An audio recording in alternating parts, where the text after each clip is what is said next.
वारकऱ्यांसाठी नेहमी एक पाऊल पुढे असणारे श्रीमंत वारकरी न्यूज।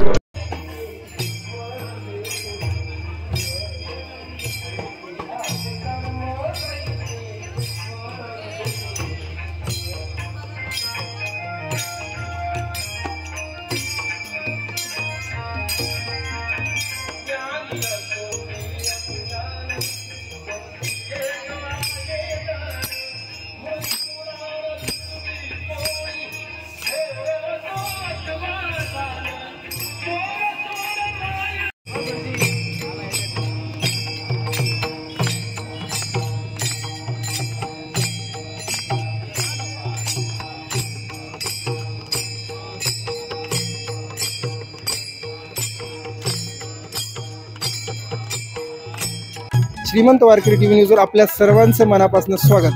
गेली तब्बल 32 दिवस आळंदीकर हे माऊली नसताना कसे राहत होते, त्यांची जी बेचैनी होती माऊली नसताना ती आज पूर्ण झालेली आपण माझ्या पाठीमागे बघतोय।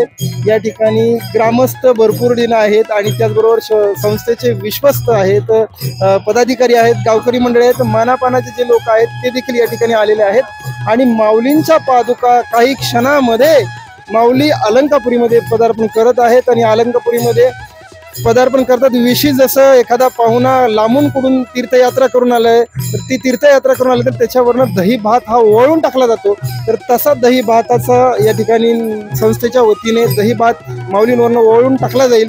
कारण माऊली तब्बल 32 दिवस हा प्रवास जे करत होते तो प्रवास जो आहे तो आज कुठेतरी 32 दिवसाचा प्रवास संपलेला आहे आणि तो 32 दिवसाचा प्रवास संपल्यानंतर माऊली अलंकापुरीमध्ये येत आहेत आणि या ठिकाणी संस्थान असेल, गावकरी असेल, प्रचंड गर्दी या ठिकाणी आपण पाहतोय। पालखी आल्यानंतरचा हा जो रम्य दृश्य आहे ते आपल्याला पाहायला मिळणार आहे। तब्बल असंख्य वारकऱ्यांबरोबर माऊली अलंकापुरीमध्ये येत आहेत आणि आल्यानंतर पांडुरंगाचं दर्शन घेऊन ते मंदिरामध्ये जाणार आहेत। मंदिराचे विश्वस्त असतील, मंदिराचे पदाधिकारी या ठिकाणी बहुसंख्येने उपस्थित आहेत, गावकरी मंडळी ते माऊलींच्या प्रतीक्षेमध्ये आहेत आणि इथं आल्यानंतर माऊली ते दहीभात ओळल्यानंतर माऊली अलंकापुरीमध्ये प्रस्थान करतील आणि मंदिरामध्ये जाऊन प्रदक्षिणा होऊन माऊली समाधीस्थ होतील हे मात्र नक्की आहे।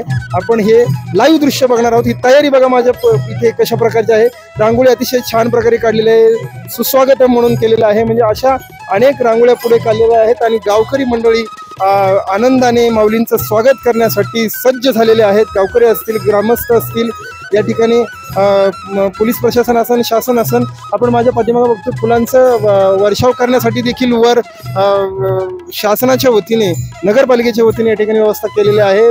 फुलांचे उधळण, रांगोळ करून माऊलींचं आगमन या ठिकाणी आनंदाने स्वीकारतील।